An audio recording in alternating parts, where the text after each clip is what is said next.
Hey, what's up, everybody? BDL 44 coming at you with another video. All right, so I'm hearing that Darvin Ham could be fired if we lose that Clipper game, man. He could be out of here. That's what Ticket TV is going around telling everybody on the YouTube right now. Haven't had a chance to click on what he was doing because I was too busy turning on the camera to talk to you guys about what I think of that possibility. I personally probably wouldn't put that pressure on him. I probably wouldn't. I would have probably fired him before that, because if you thought about firing the man at this point, him losing to the Clippers ain't going to necessarily save his job. It's just going to prolong the decision that you've already decided to make. It's kind of cruel in some ways, to be honest with you.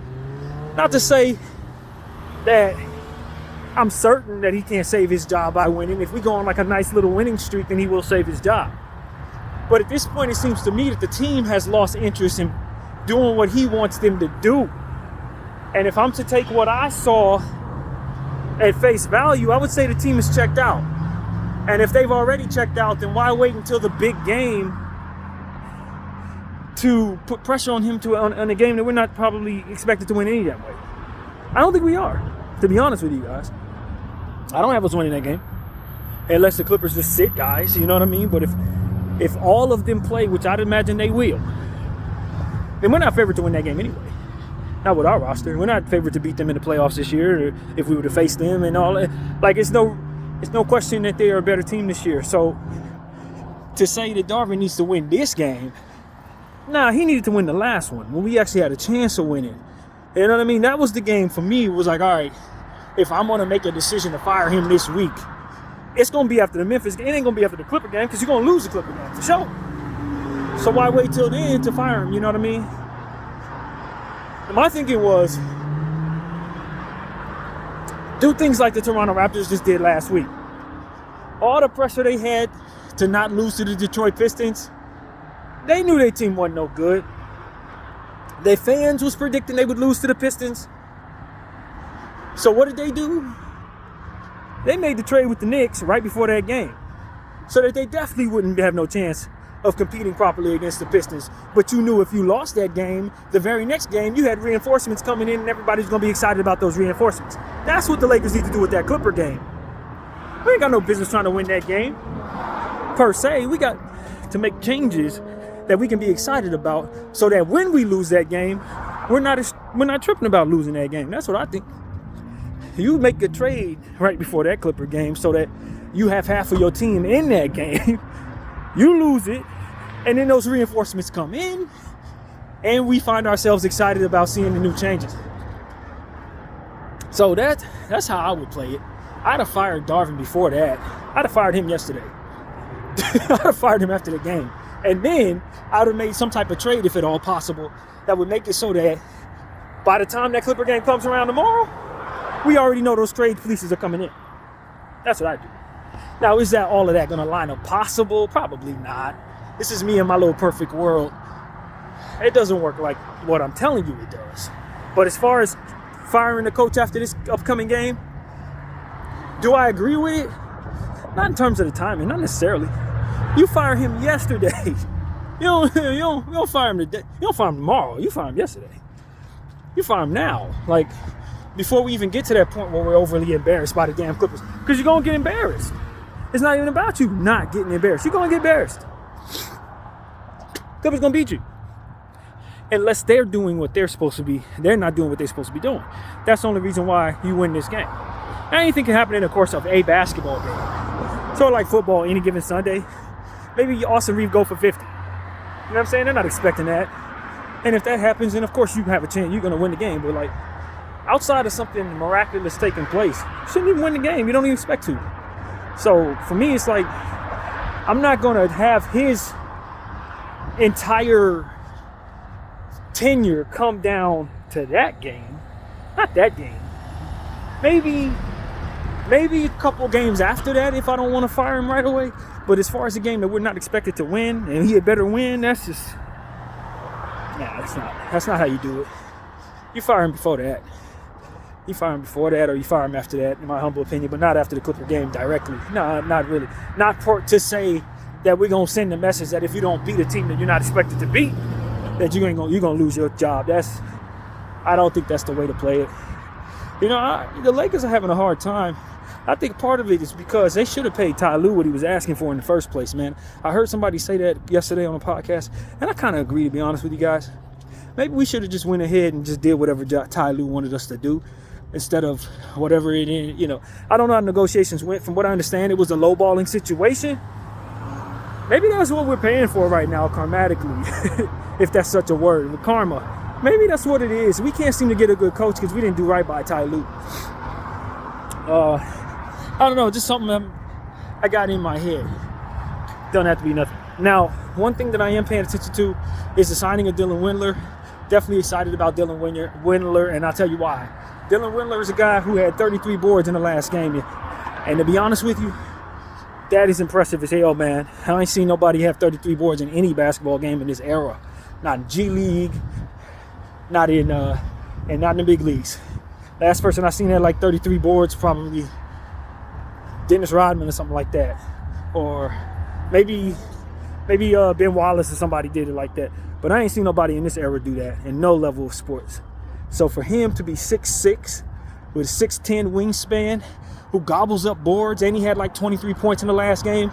There was some more highlights running around with him having a double-double with like 15 boards. So he regularly gobbles up boards. I want to see what he can do for us. I want to see if he really is that kind of player. And if he is that type of player, then I don't see why we wouldn't give him regular rotation minutes right away. From what I understand, in the little bit of studying I did of Dylan Windler, he's a guy who's had injury issues, but he was once a lottery pick. Now, I didn't check to see how far back he goes. I don't know how old he is, but the point is he's not new to this. He's not one of those young guys. And so, given the fact that I think I remember him playing with the Cleveland Cavaliers or something like that. One of the bad Cleveland teams he might have been a part of. I don't know, but the point is he's somebody who's been around for a little bit. And now, as healthy as he's been, playing, tremendous basketball, and he was with the Knicks affiliate in, not sure exactly where that team was, somewhere back east, but their affiliate in the G League. And last night I saw it it wasn't on the major basketball sites. On Instagram, I was scrolling through looking for everything on the Lakers last night after the game, and one of those like scouting links that I follow, one of those like underground ones, they showed Dylan Windler's 33 points and rebounds. I was like, holy crap. I didn't think nothing of it though. It was like, okay, he's in the G League doing crazy stuff. He ain't the only one. It's kind of what we be talking about on this channel. It's like, why do they have so much talent in the G League killing it? And then you look at the guys in the regular league and you see us rotating players that can't play worth a damn. So that's kind of what's been prompting me to have those type of conversations. And I just felt like Dylan Windler's, his numbers were like eye-opening. And so, to have seen that last night and then to know that he's a Laker today is something that I think is good for us. It's good scouting. It shows that our team is heads up on what's going on around the G League. It needs to be. You know what I'm saying? And he ain't the last one we need to be taking a look at. There's a couple dudes down there that we could use. Now, the problem is some of the dudes that are really killing it are like point guards and stuff like that. And I don't know that we really need a point guard. But speaking of point guards, I did understand that we sent Jalen Hood-Schifino down to the G League to play with our affiliate down there, and I'm really excited about that. It's kind of what I've been wanting us to do. It's almost like my team is listening to me, I've been talking about certain things in my rants, and then you see them do it. So I'm very happy about that. One of the things I wanted us to do is let Jalen get down there. I said that yesterday. Then send him down there so he can get his real, point guard minutes. He has been asked to do things that have nothing to do with him. He's been doing a lot of sitting. That's not who he is. He's a player that needs to be orchestrating an offense. And if you put him in positions to do that, then you will guarantee him getting better. He's only 20 years old.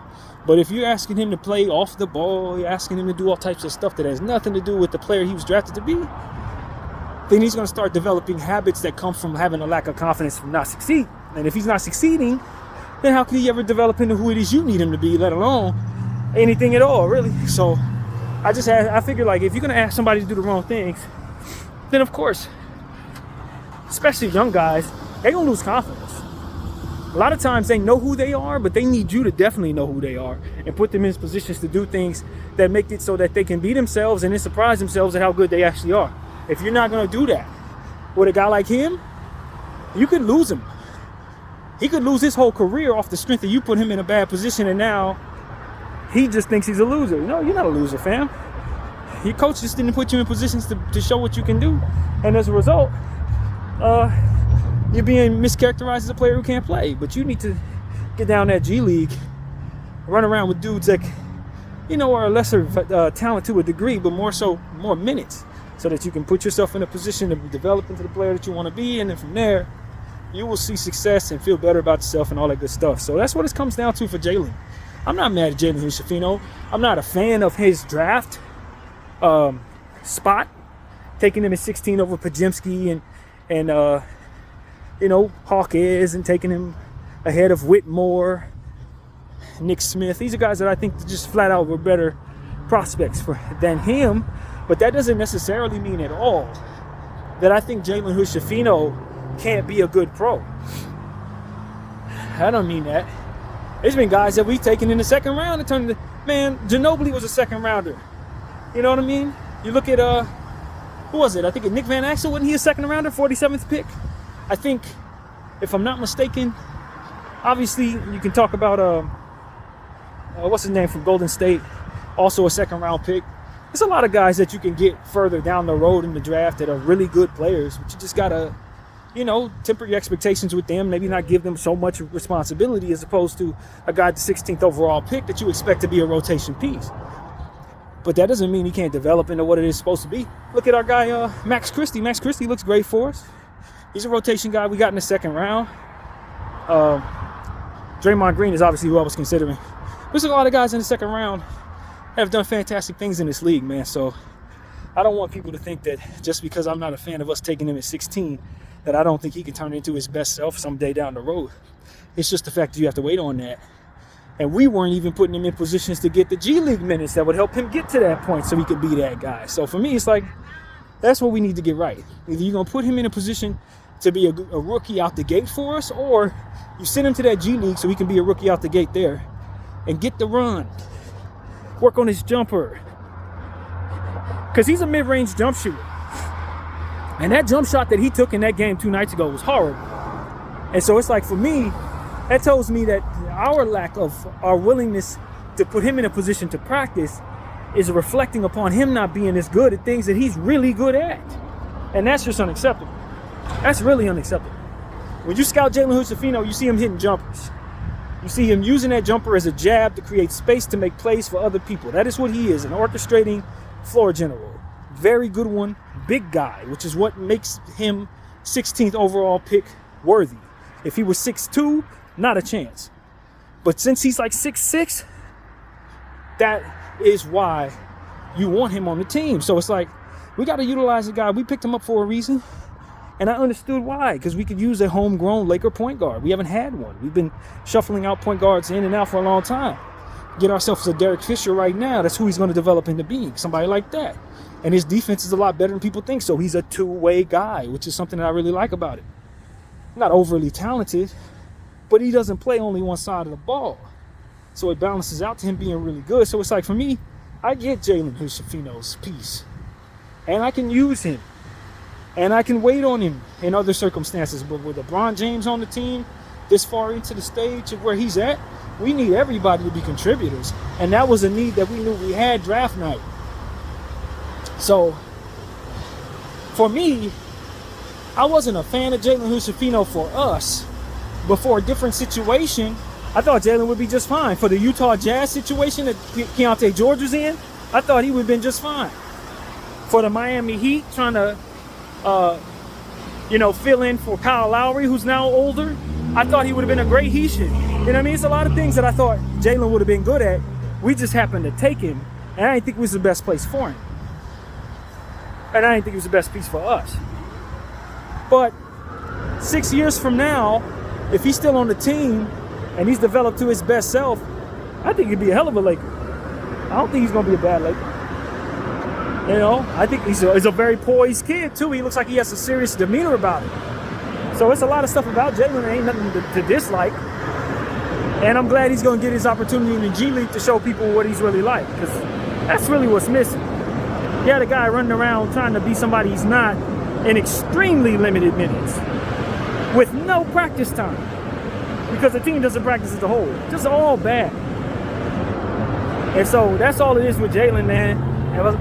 I want people to understand my point of view on Jalen when I say I ain't like him that much in the first place. I didn't speak as clearly as I was hoping to come off right now when I say Jalen's going to be a fine pro. By the time he's 26 years old, nobody's going to remember none of these problems. So long as he doesn't run into any injury issues, he'll be a good player. And because he's a big guard, he's going to always have a spot in this league. You know? So, yeah. I think of a guy like, I think Jalen could be somebody like Sean Livingston. Although Sean Livingston was tall, Sean Livingston had some real flair to his game that I don't know that Jalen has. But that's the level that I think he can reach. He could be an NBA champion. He could be a six-man off the bench, solidify a team that has winning intangibles. Maybe start for a team. You know, that kind of thing. That's like Sean Livingston was a hell of a pro, hell of a champion, even though he had that freaking injury that unfortunately I actually saw live, man. It was horrible to watch. But to know that he bounced back from that, which is irrelevant in this conversation, but just the same, he came back to become a guy that I think was a strong contributor to the Golden State Warriors, man. Extremely strong contributor to their championship dynasty. So, Jalen Hood-Schifino has that type of ceiling for me. Sean Livingston, Derek Fisher. That's who I see him becoming. His own version of that type of level. And so, for me, that's a champion. When I think of those two players, I think of them championships, multiple championships. You know, not being the guy, but a strong contributor to multiple championships. So he'll be something. He'll be something. You just gotta let him develop properly. And that's what I see there, man. You know, those guys didn't make all-star teams, but in the right situation, they could have. You know what I mean? But the point is, you don't need him to be no superstar. You're not drafting to be a superstar, but you are drafting him to be a strong contributor to winning basketball. And that's what I see there with Jalen Hood-Schifino down the road after he finished fully developing 5-6 years from here, which is on par. That's not, why does it take so long? That's exactly how long it takes in my mind. You know, just for most players, 4 to 6 years, depending on injuries. So that's what I would say. Like, I would have rather taken a Jaime Hawkins. Not to say that I think Jaime Hawkins doesn't have a chance to be worse than him overall. That doesn't matter to me because I have a window that needs able-bodied players. You see what I'm saying? I need somebody to be able to go now. Now, if you look back historically and say, why the hell did he take him over him? It's like, well, yeah, but I needed to get to the point where the guy became him. I needed somebody who was already ready. And so these are the type of things that I think we need to assess when we look back on drafts and why certain people were taking over certain people. It's like, well, the team may have actually needed a body right there that could really go right away. They knew homie was going to be better later, but they couldn't wait till later. You know what I mean? Maybe they didn't see him becoming what he became. They didn't know Giannis was going to become Giannis, but they probably just needed a guy who was ready now. If they would have took Giannis right then, their whole timeline would have been screwed. And that's a real thing. There were teams, and I'm not using Giannis specifically, but there were teams who probably passed on a Giannis because they needed a guy who could go right away. And if they would have taken Giannis, they wouldn't have had that, like, at all. Like, at all. Giannis took like 7 years to develop. And then from there is one of the greatest players of all time, for which we all figured he would become when we saw his metrics and saw what he could do. And he was a slow burner. When he finally came around, he wasn't a real contributor to fantasy basketball till like his 4th year in the NBA. There were years where I would leave Giannis on the waiver wire, knowing and believing who he was, but because he wasn't quite getting the minutes, I could only keep him on the team for short periods at a time. Sort of like Kobe White. Kobe White was on my fantasy team 3 years ago for short periods of time, but there would be long windows where he wouldn't play very much. Now you look at Kobe White and he's ready to be who he's going to be from here on out. You know what I mean? So it's like, it just takes time. And if you don't have that time with your timeline, then you're probably not better for having those type of guys. No matter how great you know they're going to become. No matter how great you know they're going to become. And that was the situation the Lakers are in. We didn't need to take Jalen Hood-Schifino, even if we think Jalen's going to be a great player one day. You don't take him right away because you needed Jaime Hawkins. You needed somebody who was already ready so that you can help the timeline that matters to you right now. But we went a different route, and so now we got a player in Jalen who is far too early for him to contribute, and we're probably going to trade him for very, very little to what he's worth. Very little. And the Bucks could have did the same thing with Giannis if for some reason they inherited a Kobe Bryant. You see what I'm saying? Hell yeah, they knew Giannis was going to turn to Giannis, but now they needed T-Mac. So they had to trade Giannis in a package deal for T-Mac. You see what I'm saying? That kind of thing. Were they wrong for that? Of course they were wrong for that in the grand scheme of things, but for the timeline that would have won them a championship, hell yeah, they need to do that right then. So that's a hypothetical, not real, just a fake scenario I made up, but that's the point. You want to make sure that you assess what the team is really shooting for and what their timeline is versus what it is that ultimately you are assessing and saying who they should have taken versus who they don't. And in our case, for right now, with LeBron James being this age, we needed a Hawk-ass. We needed a Podziemski. We needed a Cam Whitmore. Even though I know a lot of people say, well, Cam Whitmore doesn't get any minutes. And I always argue with everybody who says that, saying, look at the fans of the Houston Rockets. When Cam Whitmore has a highlight on Instagram, look at what the comments say. Play him. It's the same thing that is said about Leonard Miller in Minnesota. Play him. Just because these coaches and these owners don't want to play rookies for their own reasons does not mean that some of these rookies that landed on some of these spots are not ready-made players. Leonard Miller is ready-made.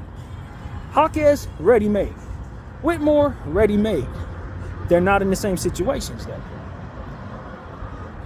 And that just is what it is. Podziemski, ready-made.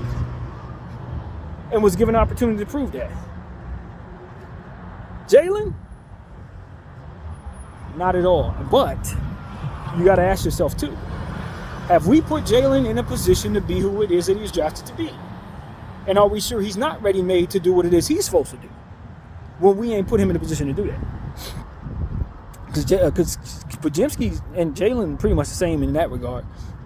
It's just that Golden State was forced to allow him to prove himself because of the woes that they have with their team. It just threw him in a position to have to do that role, and he proved he was ready. It didn't necessarily mean that he looked like he was ready when they saw him in preseason and that kind of thing. So I don't know that Jalen's not in that situation. If D'Lo goes down completely for the rest of the season and we're forced to throw Jalen in, I'm not certain that 10, 12 games from now, Jalen's not a relevant fantasy player. I'm not certain he's not. Especially if we got a system that caters to him being able to be himself. I don't know that. For all I know, it just takes a couple games for him to shake it off. Whatever these roles are. These 60 minutes in the first 30 games, that's all he's played. It's 48 minutes in a basketball game. He's played a total of 60 minutes for the Lakers. Or 67 minutes, whatever it is. Somewhere in that range. He ain't even played a full game of basketball.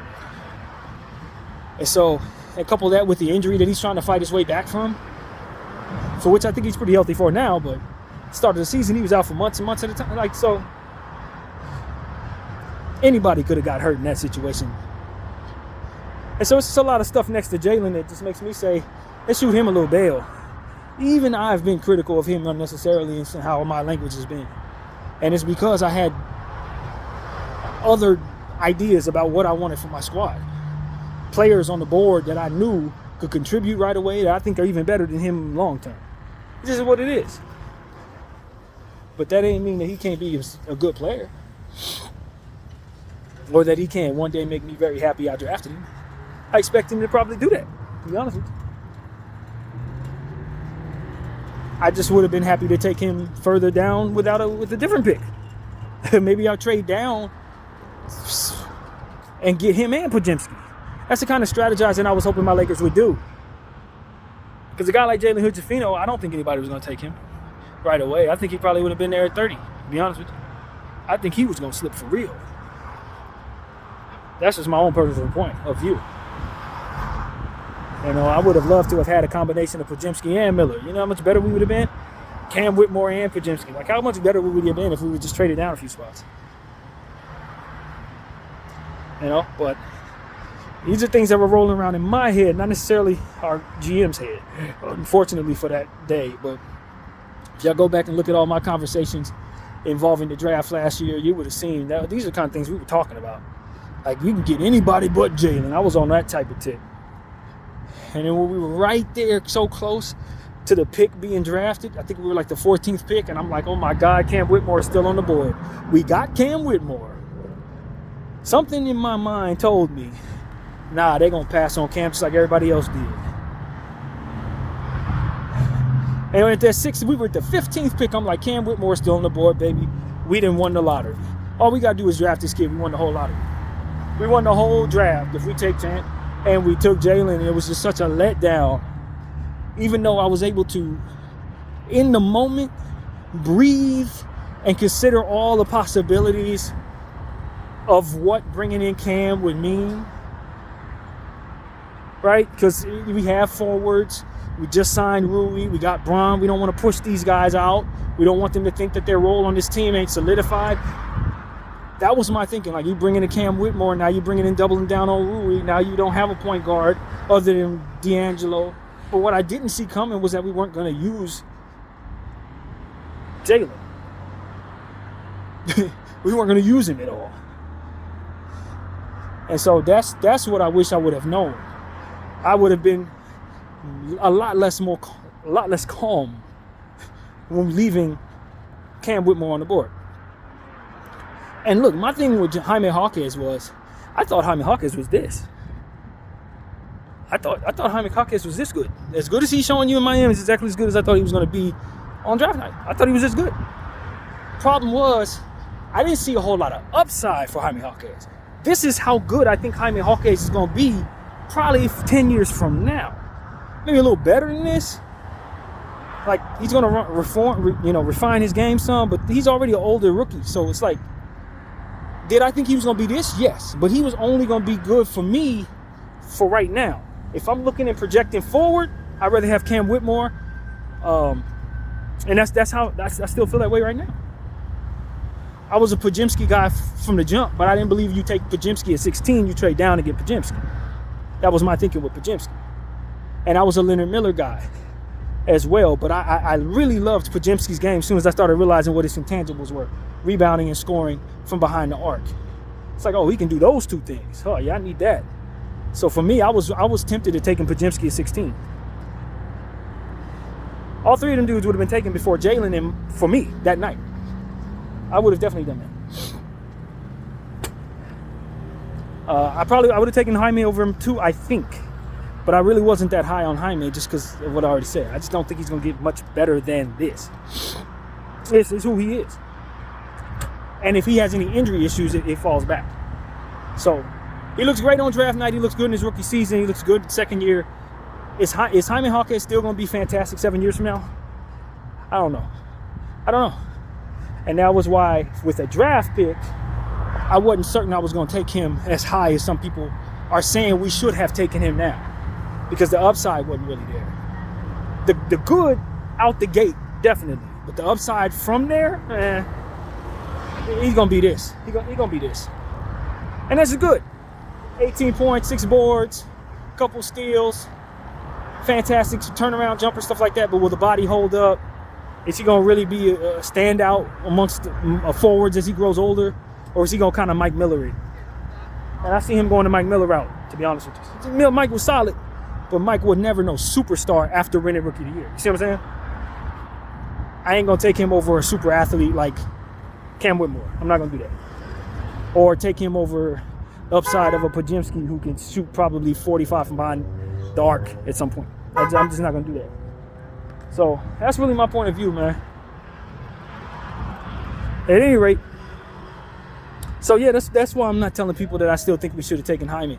I would have loved to have Jaime now that I know we need a ready-made body and the coach wasn't going to use the 16th overall pick. And of course, you need some. If I knew what was coming, I'd probably put myself in a position to get Jaime Jaquez. Problem is, I still don't think he should be taken with the 16th pick. Right now, I don't think he should be taken with the 16th pick because of all the upside around you. Especially with Cam Whitmore on the damn board. No. No. I think it's a huge misconception that Jaime Jaquez should automatically be drafted over Cam Whitmore today. Absolutely not. Absolutely not.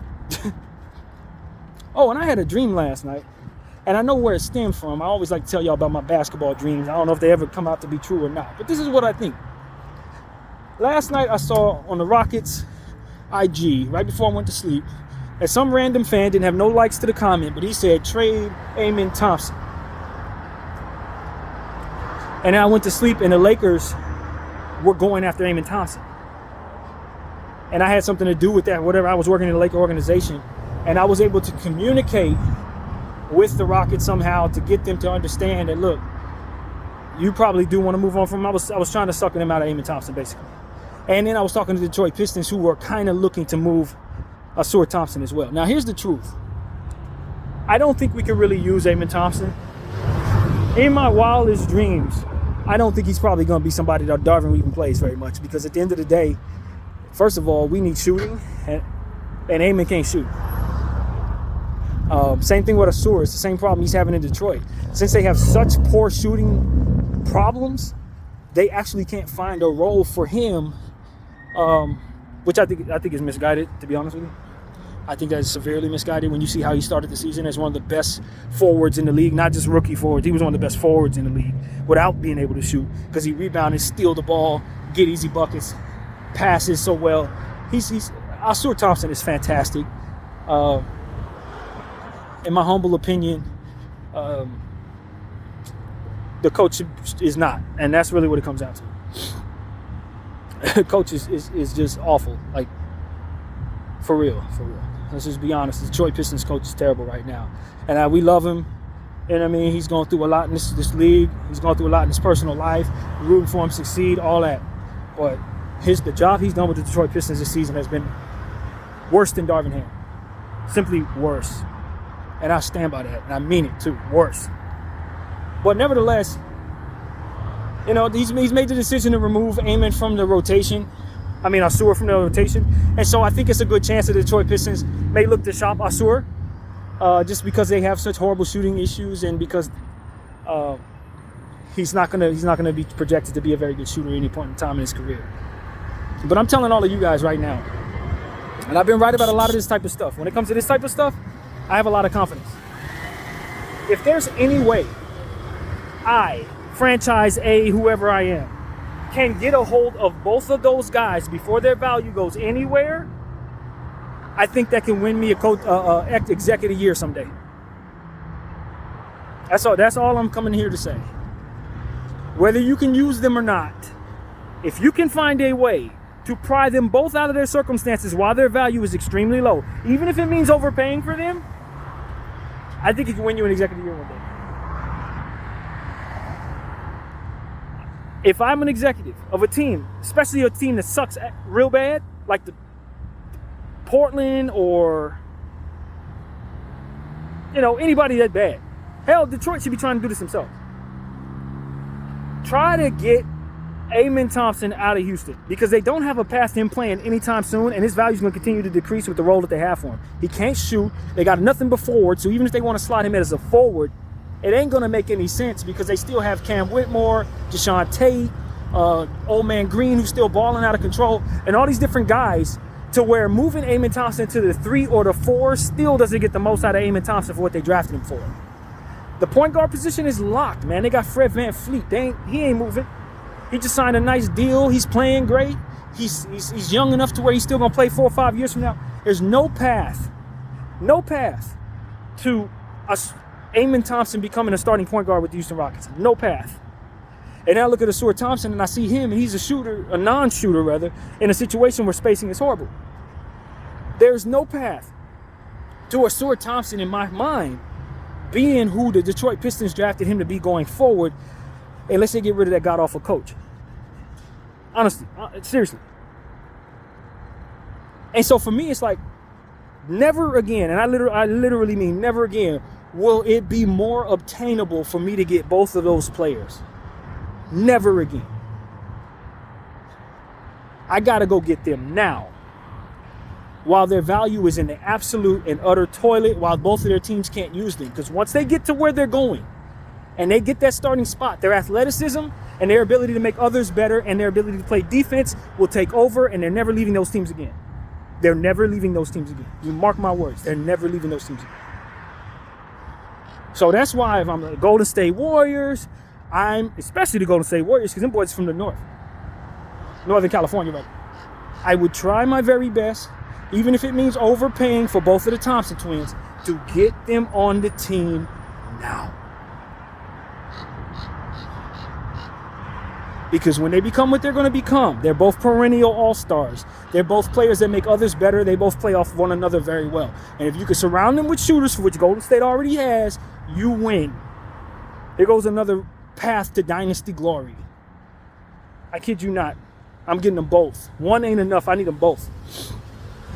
I'm telling you, man, I know what I'm talking about when it comes to this.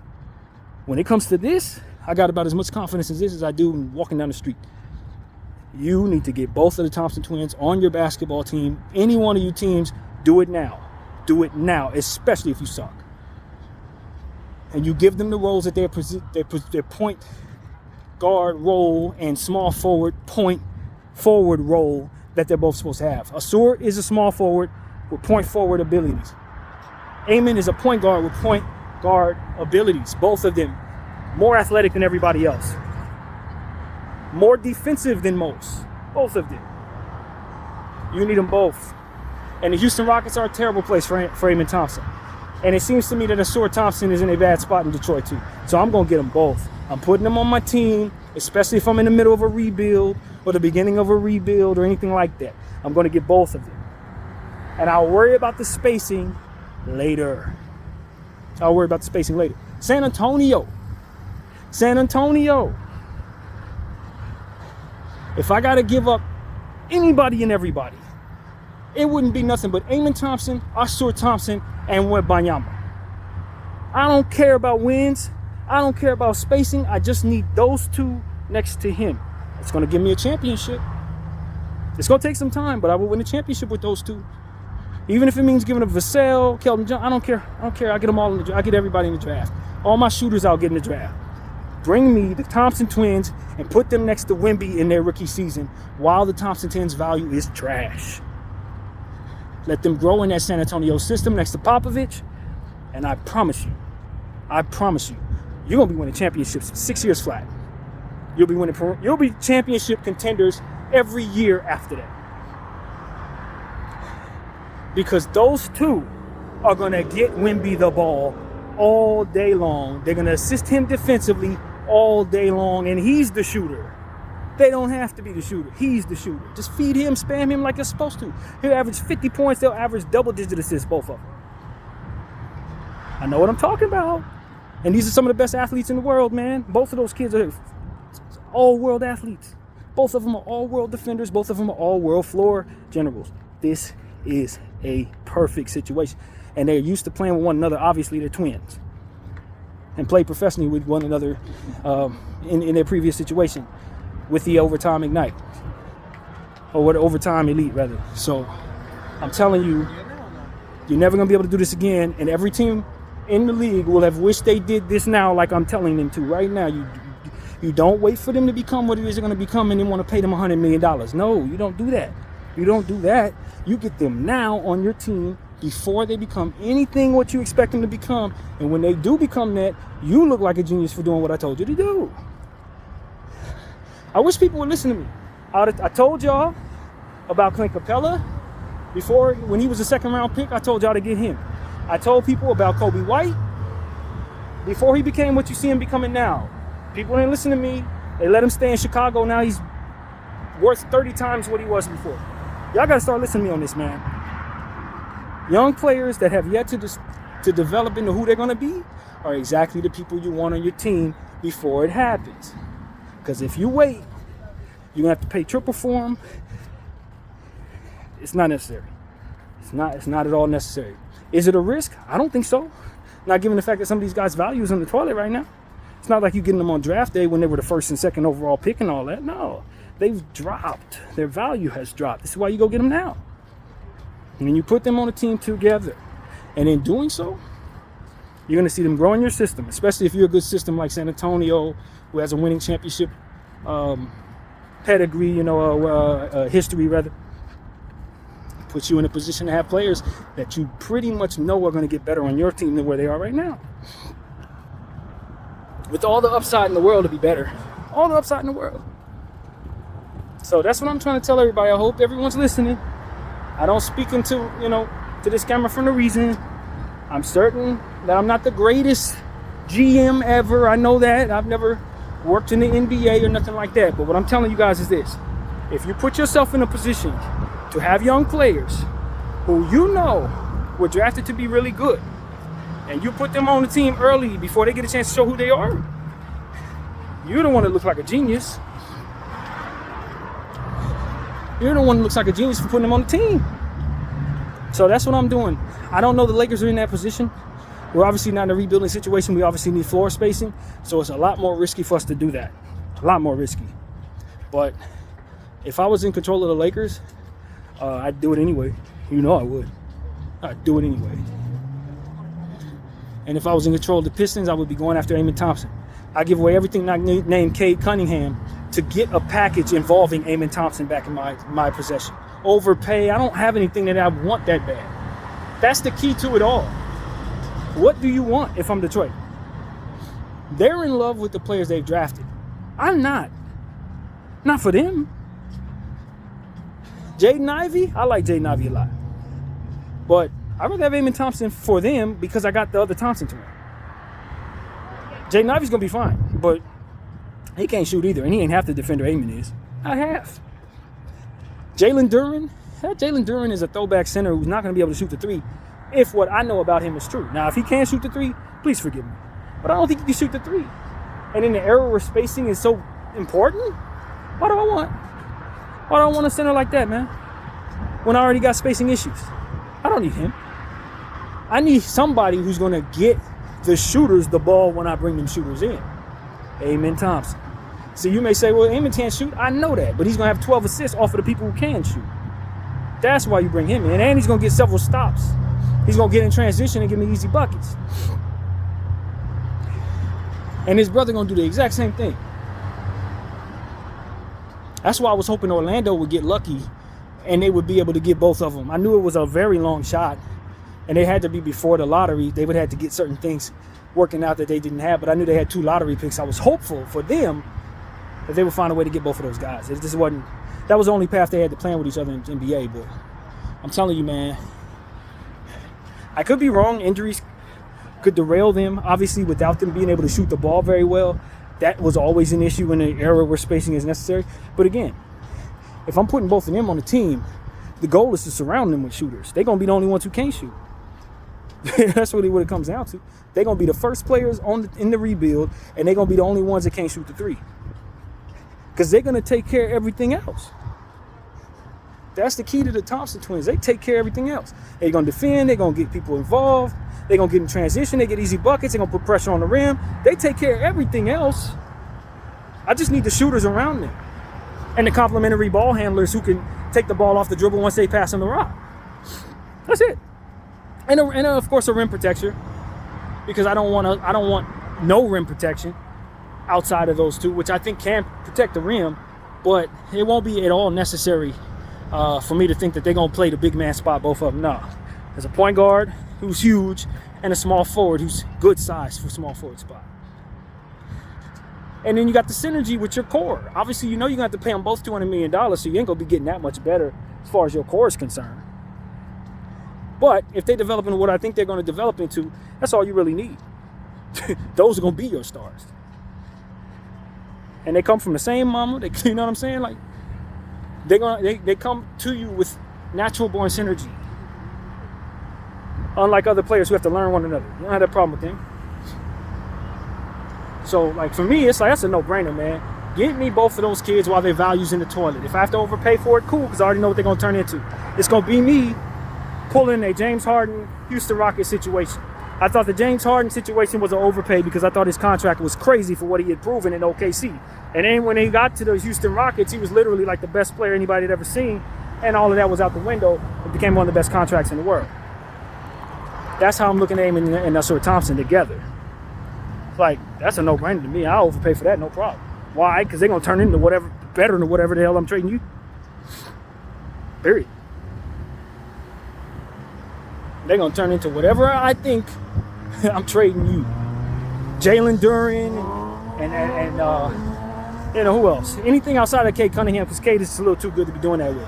But everything else in that Piston team, hell yeah, man. You take it all. You want all the core, you can have them all. Give me Eamon Thompson, give me Cam Whitmore. Like, you could have all damn core. We starting over anyway. What's the worst thing that happened? We gonna lose 100 games in a row? We already doing that. Detroit Pistons need to rebuild, but they don't have to work too hard to rebuild. Just do what I said. Bring the other Thompson twin to Cade Cunningham. Spacing is trash anyway. Ain't like you ruin your spacing. Spacing's terrible. Go get the other one. So yeah, man, I'm trying to make a strong case to help these people. And when Eamon Thompson is making 7 and 8 All-Star games in a row, and I saw Thompson's Defensive Player of the Year, 2nd year in a row or something like that, y'all gonna remember this video. That might be a little bit of an exaggeration. I don't know if they can be that good, but you get the point. I think them dudes gonna be crazy great. Because they athletes who help you on both sides of the floor and everything but shooting. Everything but shooting. If they both could shoot, they'd be like literally the 2 GOATs. That's how good they'd be, like the new next LeBron James if they could shoot. Like literally. So for me, it's like, yo, man, I don't toy around with that type of athleticism. That's what I'm trying to express to everybody. I don't toy around with athleticism like a lot of these teams do. Cam Whitmore would have been taken with the 5th overall pick in the draft, probably above Asur Thompson, because I respect athleticism and power that much. Shooting is great, but the era's changed, bro. You're going to need athletes. You're going to need athletes. Now, this 3-point era is great, and you're going to need shooters for sure. But I remember when you needed centers. I remember when you needed a point guard because everybody had an Iverson and Stephon Martin. I remember all this stuff. 7 seconds or less. I've seen all this crap change. And the one thing that remains is athleticism. You know one of the reasons why 7 seconds or less was so powerful? Because Shawn Marion could jump faster than everybody else. Not higher, faster. He'd get off the floor like a pogo stick. He can jump twice before your man come down. That's the reality of a Shawn Marion. You need that type of athleticism no matter what your situation is. That's why I think it's kind of funny. People were making fun of Shawn Marion's jersey being retired. What? Most of y'all didn't watch Shawn Marion. If you watch Shawn Marion, you know you sound silly for that. Shawn Marion was one of the best defenders and rebounders of his time. And he won the NBA championship with the Dallas Mavericks. I think he was the 6th man of the year in that situation. Shawn Marion was a lot better than people remember him to be. And I'm from the era where I remember when Shawn Marion was drafted and we didn't know who he was. Nobody knew who he was. He was the only person in the range that nobody ever heard of. And he turned out to be the Matrix. And like I said, for every time your man jumps, he can jump twice. That's Asur and Eamon Thompson. That's exactly what it is. And so for me, it's like, yo, man, give me those dudes, man. I'm not playing with none of y'all. Go get me both of them while their value's trash, man. While everybody else is looking away saying, oh, they were bad picks, oh, they bust, great. That means I can go pick them up. Great. Oh, they can't play, man. Oh, Cam Whitmore. You don't want Cam Whitmore. You want Jaime Hellcats. Yes, you do. I want Cam Whitmore. Give me him. And I put all 3 of them on my team. See how I beat your team 3 years from now. Video 44. I thank you all for watching. I'm out.